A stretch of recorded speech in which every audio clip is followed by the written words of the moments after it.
Satima? Oh, Yes, Bhante. can you hear me? Yes. What is that repetition?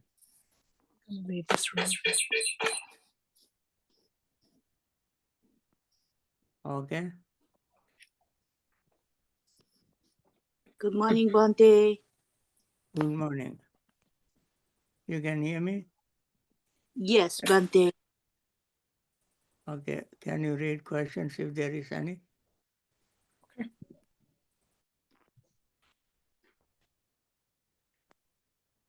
This question, Bhante. I'm having a hard time applying your instructions into my daily life. I will provide an example. I was not hungry. I drove into a town that had all of my favorite restaurants. I started to become hungry. The origin of my craving was from my eyes. I drove past the restaurants. My eyes no longer saw the restaurants. However, the hunger remained. The craving moved from my eyes to my mind. Later, my stomach started to feel hungry. The craving moved from my mind to my body. To get rid of the craving, I told myself that the only reason why I became hungry in the first place is because my eyes saw the restaurants. As a result, my mind created a story. Then my body reacted from that story. Craving slightly ceased. Is this right understanding? An application on following the origin of craving and on ending craving? Yes, you see,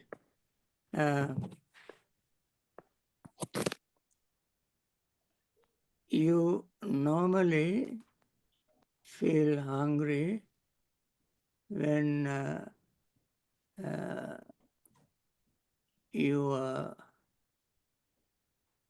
body needs food.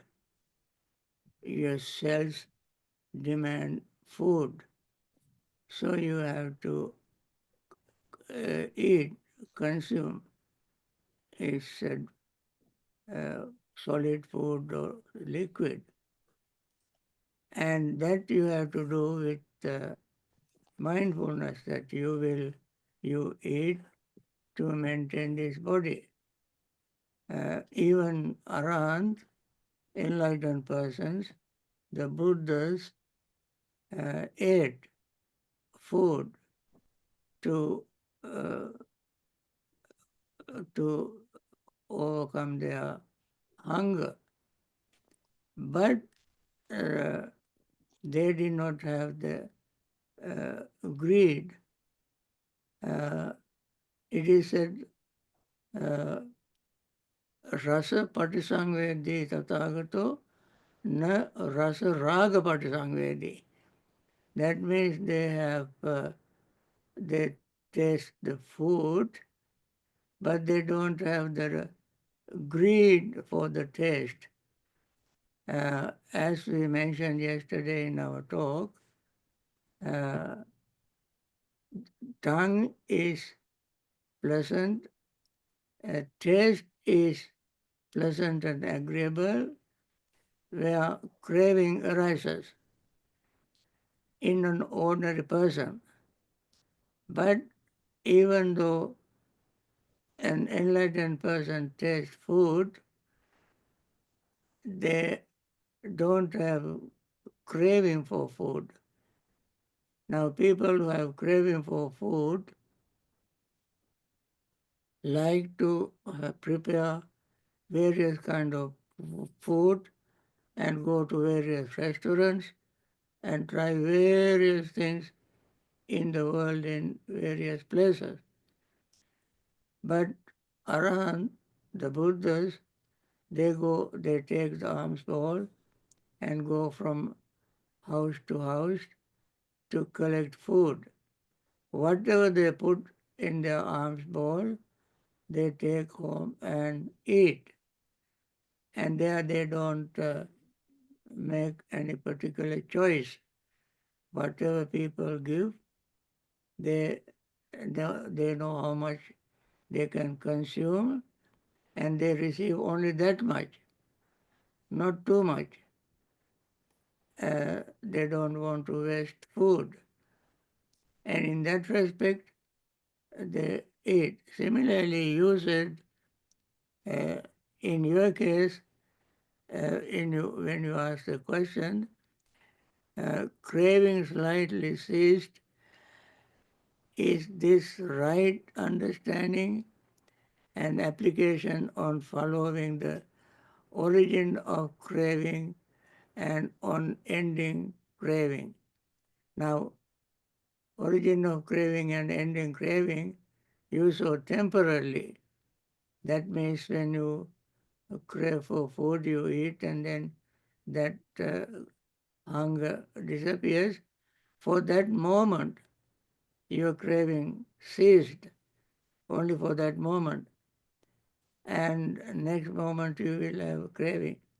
Your underlying craving remains, it doesn't disappear.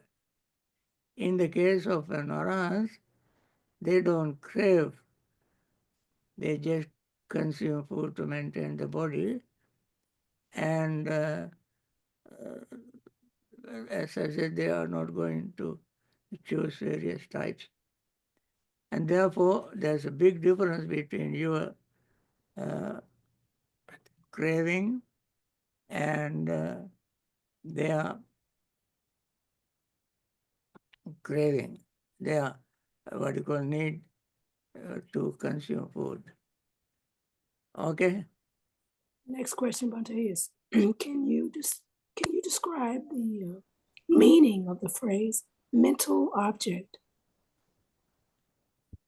Uh, Can you describe the meaning of mental object? mental objects? Yes. Okay. What is Mental objects are anything uh, that you remember uh, through your eyes, ears, nose, tongue, body, and mind. You have seen, heard, smelled, tasted, touched, and so forth. All these things are your mental objects because they all, uh, only the mind can know their existence. If the mind is defunct, if the mind is not working, uh, you don't know them. Therefore, mental objects are all this, the collection of all of them are mental objects. Okay? how can we practice and maintain a well-grounded thought of renunciation at every possible moment while strengthening our ability to be with others without clinging? How can we prevent running the risk of rejecting and developing aversion towards people, towards objects, and things as we practice renunciation? Okay? Uh, are going to practice and maintain a well grounded thought of renunciation at every possible moment while strengthening our ability to be with others without clinging. Now, the renunciation is a very powerful mental state. That is one of the three thoughts of right thought in the Noble Eightfold Path, right understanding and then right intention. Right intention is number one is thought of renunciation, that is generosity, thought of metta, thought of compassion. These are right thoughts. Now, renunciation uh, you can do also temporarily, but it will come back again, or in ordinary person. But the real renunciation is the renunciation that will not come back again. That means once you have given up, that is all completely gone and it will not return again. That is, you cannot say ordinary thought of renunciation you have temporarily. That is not well grounded right thought of renunciation. That is not well grounded. If it is well grounded renunciation, uh, that means from the very beginning, very root, your mind decide to renounce, let it go. That means no greed, no craving, no lust, all are uprooted. That kind of renunciation is called well-grounded thought of renunciation.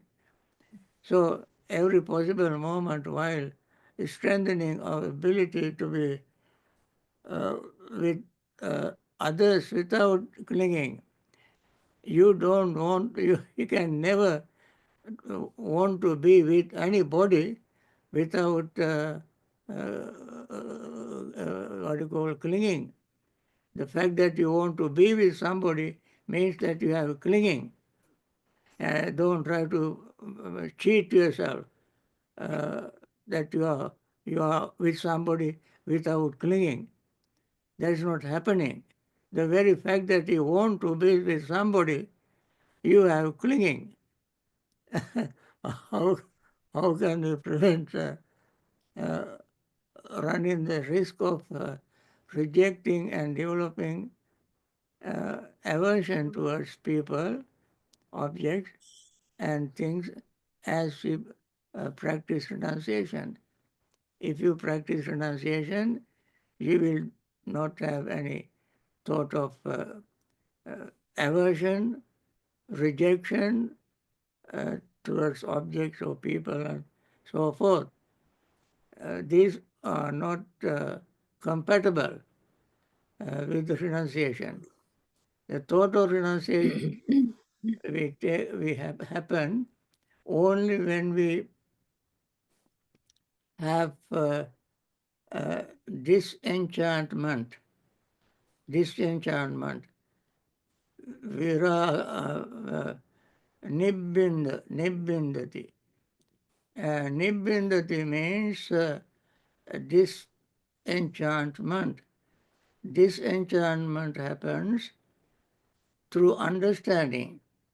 What do we understand? Understand everything is impermanent, unsatisfactory, without self.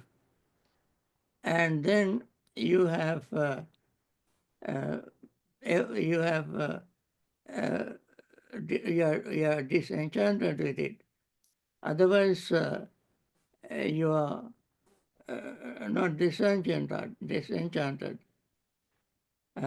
We read yesterday impermanent, suffering, perishable, bound to decay, bound to vanish, subject to dispassion, subject to cessation, condition, dependently arisen. This is not mine, this is not myself, this I am not. Only when you see this, you will have dispassion, what you call disenchantment. Uh, so when you have this kind of disenchantment, uh, you will have real renunciation, you see, and therefore it doesn't happen uh, disenchanted with the form of, you are disenchanted with the form, with the feeling, with perception, with mental formations, and with consciousness, you disenchanted. And when you are disenchanted, through this disenchantment, you become dispassionate. By the absence of passion, free, and you become free from passion. Passion. When aware of that freedom, there arises knowledge of that freedom. So, aware that rebirth is exhausted, whole life has been lived. Uh, what was to be done has been done. There is no more anything to do. This kind of knowledge arises when you have real uh, thought of renunciation. Okay? Next question, Bhante. Could you comment on Sutta number 123 in the Majjhima Nikaya, the Acharya Bhuta Sutta, on the Buddha's psychic power, where he was born and walked 7 steps the moment he was born? Is this true? Uh, Buddha's psychic power, that is Venerable Ananda's uh, explanation of Buddha's uh, Acharya Abhuta Dhamma. Uh,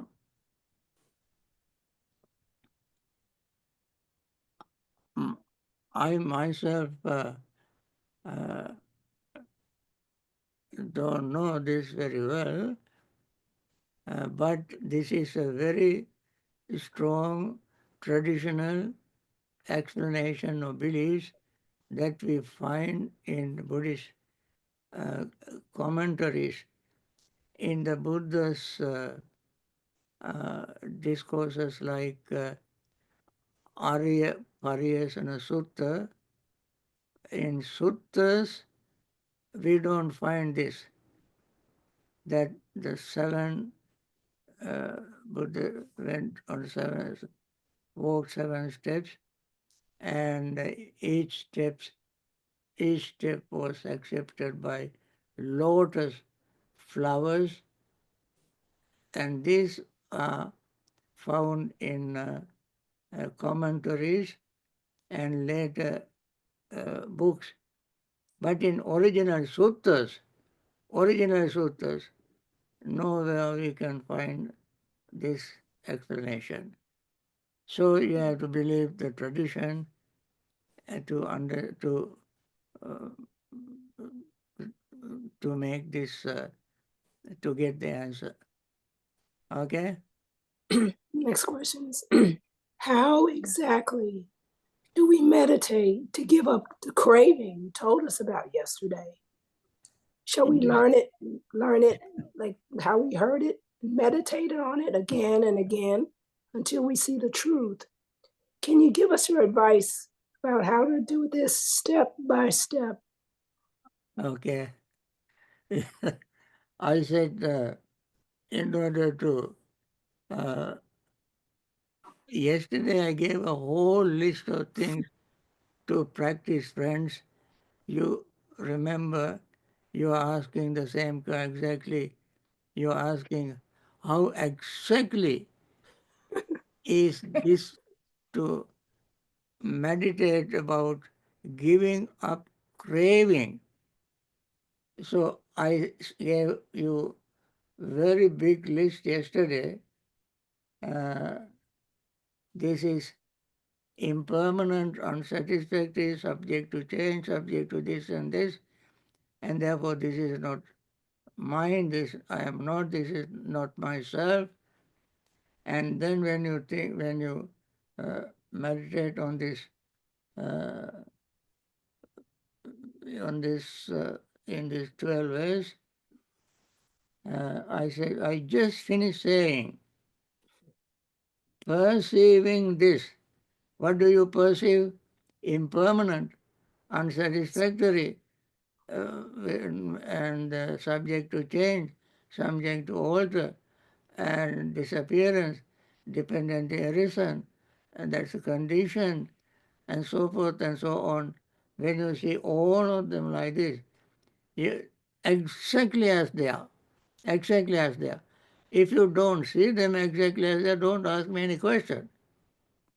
If you don't practice this, don't ask me this question. Without practicing, you simply keep asking, asking, asking, asking. Try to practice how exactly is to get rid of your craving. See, you ask how exactly is this to meditate about giving up craving. That's how you have to do. See, impermanence, impermanence, impermanence, impermanence. And then you see everything impermanent is unsatisfactory. Everything impermanent and unsatisfactory is not yours, not you, not yourself. Perceiving this, Buddha said, perceiving this, the learned and noble disciples becomes disenchanted with form that you see with your eyes, the feeling that arises through eyes, ears, nose, tongue, body, and mind, through contact, feeling arises. Or along with the contact, feeling arises. You become disenchanted with feeling because feeling also is impermanent, unsatisfactory, without self, conditioned, dependent origin. This is not yours, this is not you, this is not yourself. You have to see this. You have to see this. And then you become disenchanted with your feeling, disenchanted with your perception, which also is impermanent. Your mental formations all are impermanent, unsatisfactory, and so forth. Your consciousness also impermanent, unsatisfactory, and so forth. You become disenchanted with them. With this through this disenchantment, you become dispassionate. Dispassionate. That means that is where your craving ceases. Dispassion, no passion. And by the absence of passion, you are aware of. When you are aware of, you are aware that passion is no longer there, desire is no longer there, craving is no longer there. You completely destroy them. And then you become free. Free from what? Free from suffering, free from greed, free from hatred, free from all this. You are completely free. And then when you are free, you know this freedom. You become totally aware of this freedom. And then when you are totally aware of your freedom, then you know uh, you are totally free from all these things. Then you know that rebirth is exhausted because you are no longer having greed. Greed is the cause of rebirth. Desire. Desire is the cause of rebirth. When cause is completely eliminated, rebirth eliminated. Rebirth eliminated. Then rebirth is totally exhausted. Then you will know that you have lived a holy life. What is the holy life? Following the Noble Eightfold Path. I said Noble Eightfold Path has many names: Middle Path, Eightfold Path, Sotapanna Path, Path of Holy Life. All these names are used for Noble Eightfold Path. With your right understanding, you practice right intention, right speech, right action, right livelihood, you right effort, right mindfulness, right concentration. All these you practice very naturally with the arising of right understanding. When you see this is not mine, this is not myself, that is right understanding. And then you will be disenchanted with this disenchanted, you will be dispassionate, and so forth. All these line up very, very well with the understanding. And then this question of how exactly is this to meditate about giving up craving. This is the way to meditate to give up craving. Okay?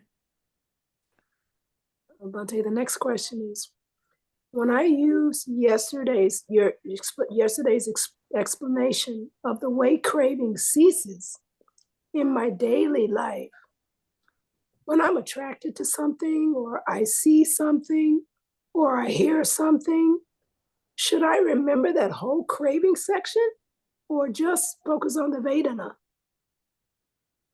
Yes, I said craving ceases. It doesn't cease, all of a sudden. It takes time. You keep practicing, practicing, practicing. Then one day you will be able to overcome that. So, daily life, you try to simplify your life, try to minimize your requirements, try to make, try to prioritize your needs, and then let go of your least priority things you give up, and then the next thing, and so forth. You start from the bottom to the to to the top. The bottom is the least important thing. Let it go. And then the next one at the bottom, let it go. And it will eventually you will be able to let go of the craving completely. That will not happen in one day, in one life, and so forth. So that is why you keep practicing. However, however, during meditation, during meditation, you will not have craving whatsoever when you practice the way I explained yesterday. During meditation, well, since you have not uprooted the greed, hatred roots, greed, hatred, delusion, these, so long as you have these roots, after coming out of meditation, again you will have craving. And therefore, keep practicing, practicing, practicing. So one day you will be able to overcome your greed completely. Okay, I think we can have one more question. Okay, I think the last question I'll ask today, Bhante, is with your guidance, I've been meditating for over 35 years, yet my sense of self feels as strong as ever. It doesn't feel any less impermanent. Do you have any suggestions that I can put into practice? With your guidance, I have been meditating for over 35 years, and yet my sense of self feels as Strong? strong as ever. Surely, surely, feeling of self, uh, it doesn't feel any less important, Impermanent. less impermanent. Yes, less impermanent. So, uh, well, impermanent I cannot teach you. Impermanence you have to experience. How can I teach you to get hungry? You get hungry. How can I teach you to get thirsty? You have to feel thirsty. How can you may, sometimes I can make some suggestion for you to sleep. But if you don't want to sleep, you don't sleep. Well, these are the things, of course, psychologists can put you to sleep. Uh, so I'm not psychologist, but I can give Dhamma talk that make you sleepy.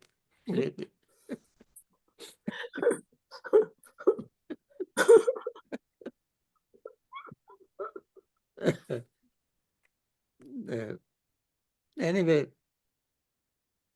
uh, when you feel something, you feel it. Similarly, impermanence, you have to experience.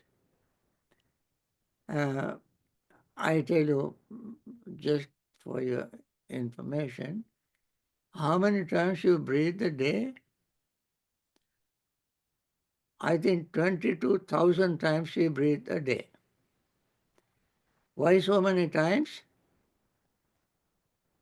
Why? Because one breath doesn't stay for the whole day. One breath doesn't stay the whole day. Don't you know that? The breath disappears. Again, we have to breathe. Then it disappears. Again, you have to breathe. That disappears. Again, you have to breathe. You see? And also, every time we breathe, we bring oxygen into our lungs and charge our red blood cells with oxygen. That blood cells go to heart pumps, it goes all over our body. People say that we have 56 trillion cells. Each of them needs oxygen. And why do we have to breathe so many times? Because these cells depletes, they are out of oxygen and they cannot live any longer. If we may die of uh, oxygen deficiency. Oxygen deficiency. Therefore, we have to breathe again and again and again and again. Can you think of that? This is you have to you can experience it. You have to experience it. You stop breathing for 10 minutes, you will be finished, kaput, first, dead. You have to breathe again and again and again and again and again. That means the breath is impermanent. Oxygen that we take into the body is impermanent. Blood cells are dying, they are impermanent. So when you lose the food that you consume has to go through the metabolic system, through the intestine, large intestine, small intestine, and so forth. They pass out. Then after some time, the body requires food. Then you have to consume food because that food is impermanent. The feeling you had impermanent. You have to drink water. After some time, you drink again water. After some time, you drink water again. Can you think of these things, these examples, to understand impermanence? And therefore, everything. In short, you must think, oh boy, everything is impermanent. I was born like a little piece of meat. Now I am an old person. My hair is gray. My face has wrinkles. My teeth are loose. And my eyesight is poor. My hearing is poor. My walking is wobbling. Uh, so forth, so on. Why is that? Why is that? Because you change. You are impermanent. Everything impermanent. And you can experience it in every time you breathe in and breathe out. You experience it. Your feeling, your perception, your thought, your hunger, your thirst, your eating, urinating, defecation, all these are happening all the time. Always they are changing. And therefore, friend, whoever asked this question,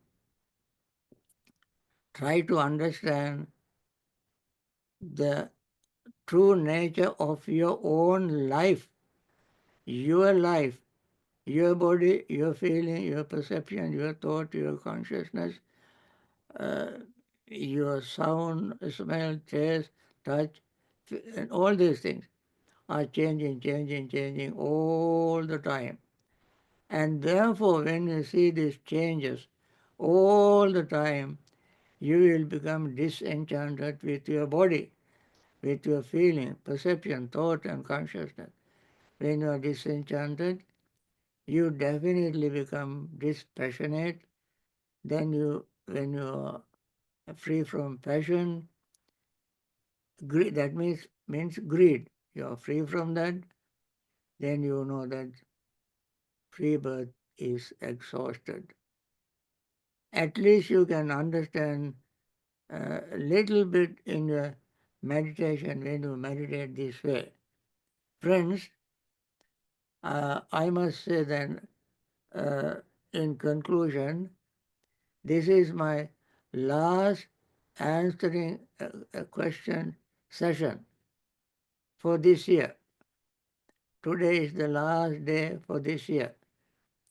And I will see you in 2025 in April if I live that long. Then, then we can continue these discussions. Until then, I take my 3 months seclusion. And I do this meditation during this three months. I do this meditation.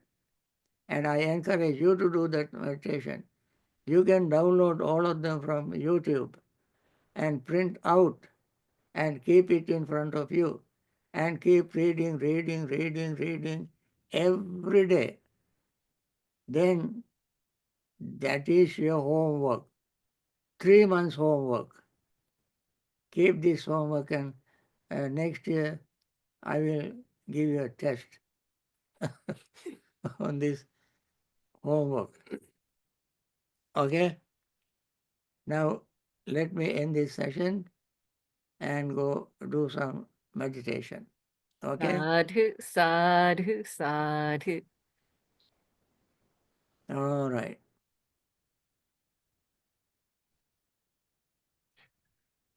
I'll be sharing that. Okay. Sorry.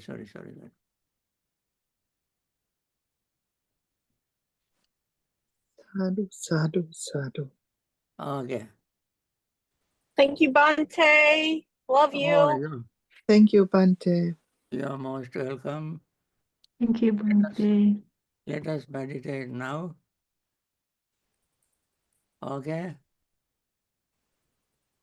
All right.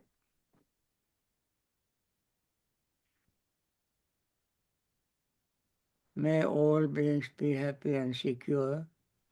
May all beings have happy minds, whatever living beings there may be, without exception, weak or strong, long, large, medium, short, subtle or gross, visible or invisible, living near or far, born or coming to birth.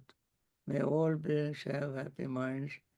Let no one deceive another, nor despise anyone anywhere, neither from anger nor ill will should anyone wish harm to another.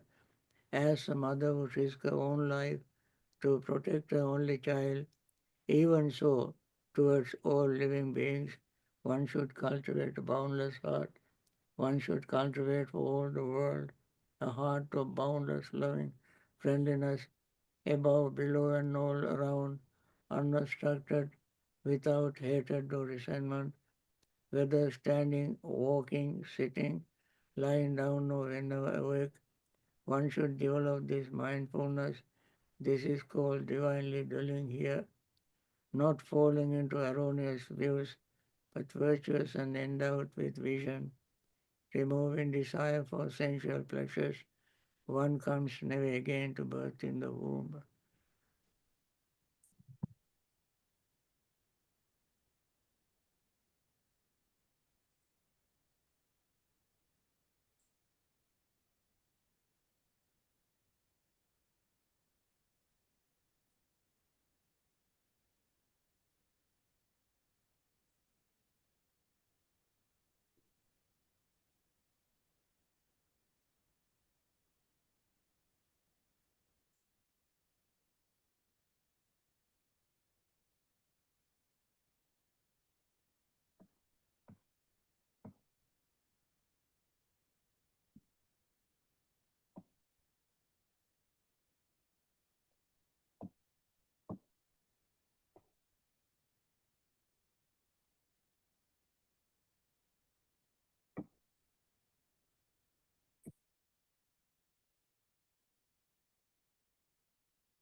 Udumani Gata QnA.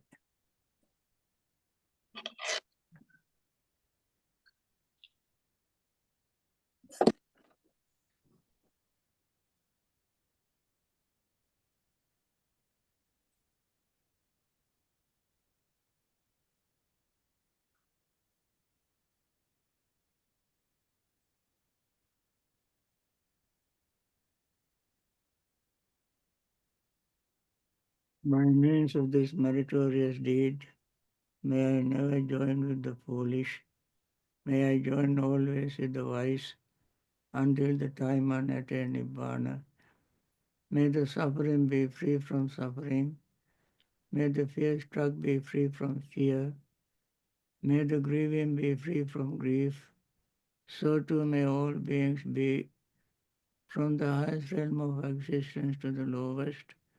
May all beings arisen in these realms, with form and without form, with perception and without perception, be released from all suffering and attain to perfect peace. Excellent, excellent, excellent. Once again, I want to make my special metta wish. May all those who are in hospitals suffering from various diseases, may they recover very soon, practice Dhamma and meditate, and attain liberation from samsaric suffering. May all the doctors, nurses, and hospital staffs who are taking care of these people and also find time to practice Dhamma, meditation, and liberate from samsaric suffering. May all those who have lost their loved ones may still be grieving. May they be free from grief and try to understand the nature of life and practice Dhamma, practice meditation, and attain liberation from samsaric suffering. May all those who are in trouble spots in various places, war zones, discrimination, poverty-stricken, and so forth, may they also find time to understand the nature of greed, hatred, and delusion, and practice Dhamma, meditation, and attain liberation from samsaric suffering. May all those who are in the northern direction, northeastern direction, eastern direction, southeastern direction, southern direction, southwestern direction, western direction, northwestern direction, and above us and below us.